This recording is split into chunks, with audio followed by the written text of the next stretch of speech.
There are 26 pieces of utility in COD Mobile. Most players run whatever they've been running and never change it. But with the ongoing COD Mobile World Championship solo qualifiers, the right equipment is a free kill every round, and the wrong one is a wasted slot that could have won you a gunfight. Today we're ranking all 26. S tier alone has 7 entries, but we're starting from the bottom. The Combat Axe is a contact grenade with style points. Same job, worse execution. Respect if you're using it for the clips, but we're not giving style points here. The flash drone dies in 2 bullets, doesn't fully blind anyone, and only works if it's directly in front of them. Once a month you might pull off something incredible with it, the other 29 days it's dead weight. The Dowser grenade nullifies Molotovs, thermites, and gas grenades. Just use a trophy system, no reason to run this. Now if those 3 felt obvious, that's because they are. But from here on out the rankings get a lot closer. So here's how we separated them. Every lethal and tactical in the game, ranked on damage output, versatility, how easy it is to counter, and how often it actually matters in competitive play. If it only works in one specific scenario, it gets ranked lower. If it works everywhere, it goes up. And D tier is where that line starts to matter. The decoy grenade used to be a score streak farming tool, and those days are over. It puts fake red dots on the minimap, which sounds useful until 30 seconds into any match when everyone knows which dots to ignore. The storm ball.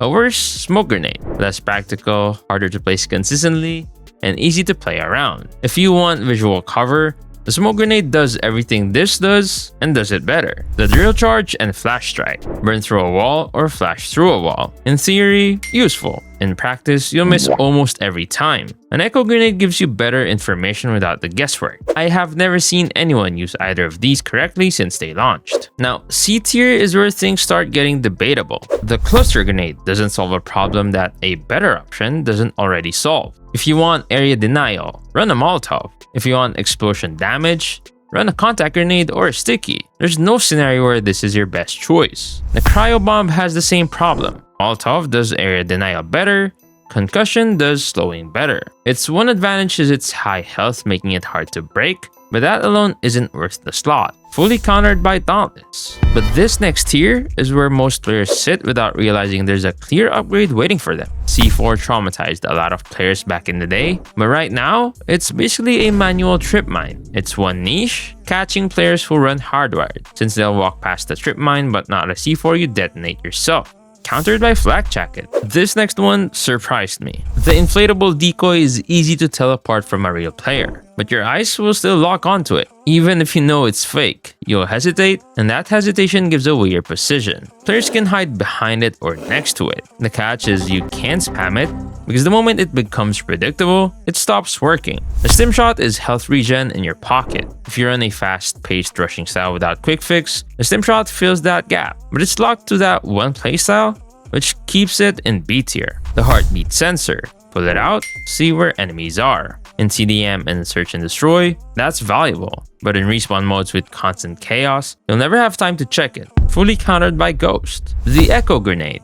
2 ticks of wall hack information. Strong on tight maps with thin walls like Vacant, especially in search and destroy. Outside those scenarios, you'll find that it's limited, and it's countered by Ghost. The EMP is one of the most underrated pieces of utility in the game. You get 2 of them, they disable aim assist, apply the EMP confusion effect, and they destroy turrets, Goliaths, and Juggernauts. If you want a hard counter to score streak heavy lobbies, this is it. Tactical Mask partially counters it, but since you get 2 EMPs back to back, good luck.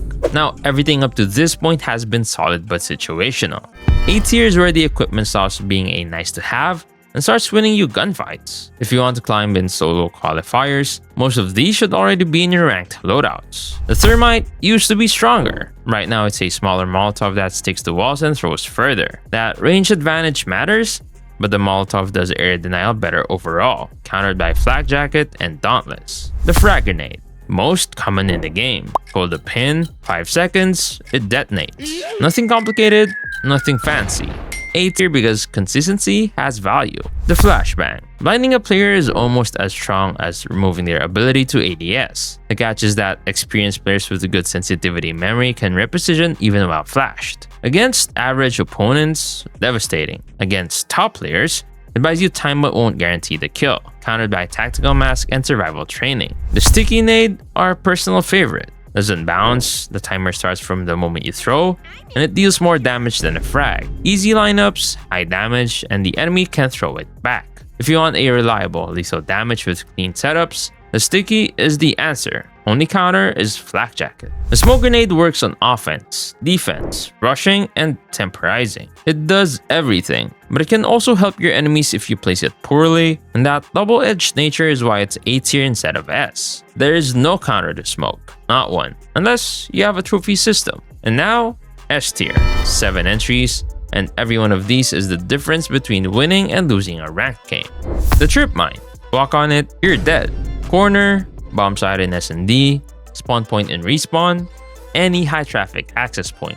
Free kill. Hardwired counters it, yes. But green perks are the most important and most contested slot in loadout building, and most players will never sacrifice theirs for hardwired. The counter exists, but nobody runs it. That's what makes the Trip Mine S tier. The gas grenade removes your ability to ADS and slows you at the same time. In hardpoint or a closed S&D site, that combination throws everyone under the bus. Partially countered by Dauntless, Tactical Mask, and Survival Training, but when the situation calls for it, nothing else does this job. The trip sensor slows you down and makes you visible through walls. If someone places this correctly, they can wallbang you before you even know it's there. The slowing effect is especially punishing in respawns. Hardwired fully counters it, but the same green perk problem applies. The Contact Grenade, the most common lethal in the game right now, and for good reason. Long throws, short throws, area denial, the damage is high enough for a kill even on indirect hits. Flak Jacket saves you from non-direct hits, and Demo Expert makes it stronger on the offensive side. The Molotov, the best area denial tool in the game. Throw one in a doorway and nobody is coming through.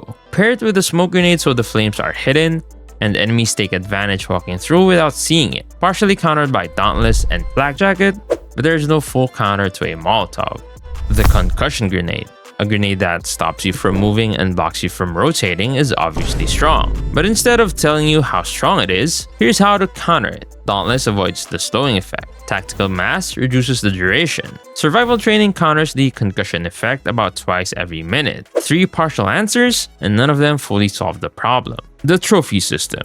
The GOAT. It destroys 3 incoming throwables. If you play objective, hold angles, or anchor a position in S&D, the Trophy System is the single most valuable piece of utility in the game. Everything in this tier list that we ranked S or A as a lethal or tactical, the trophy shuts all of it down. Look at S tier again. Every entry either gets a free kill with no interaction, denies an entire area of the map, or removes your opponent's ability to fight back. If you want to climb in solo qualifiers, stop sleeping on your equipment slot. It's doing more work than most players realize. Now, knowing what to equip is one thing, but if your movement isn't backing it up, you're still leaving kills on the table. I broke down exactly how to fix that, and that video is on screen right now.